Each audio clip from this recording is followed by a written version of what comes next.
As things stand right now, James, Labour won a landslide in a general election last summer, about a year ago, in fact, at the time of speaking. How does that reframe your thinking, if indeed it has reframed it at all? It was a huge majority. Does that mean anything?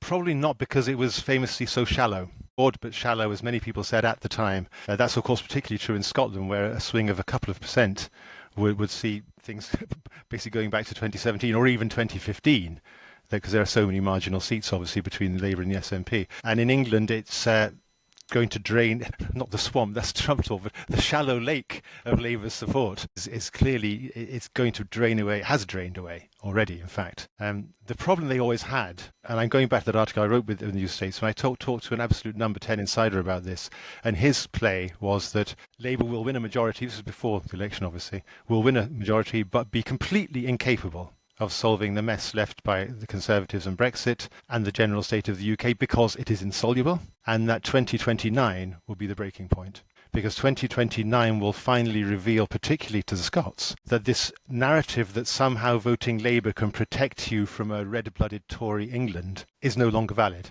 They will not be able to show that play will be gone, and that will be the restoration, that the SNP will bounce back very strongly under new leadership. And it always beggars belief to me that a party which is on about 20% in England will not embrace a policy which would appeal to around 60% of the electorate, i.e. another Brexit referendum. Likewise, it seems so self-evident to an outside observer, who's not an expert on Scottish politics, I admit, that a party whose own, it says on the tin, is the Scottish Independence Party, but is scoring around the high 20s, whereas the issue to which it is ostensibly dedicated, that is scoring about 50, should just go for that no holds barred and say that's our one policy. We have no other policies. We have no policies on nuclear submarines or trans rights. That's to be sorted out when what Lenin called the national question is sorted out. We are here for one thing, as Parnell was there for one thing, to break away, and then we'll decide what happens afterwards.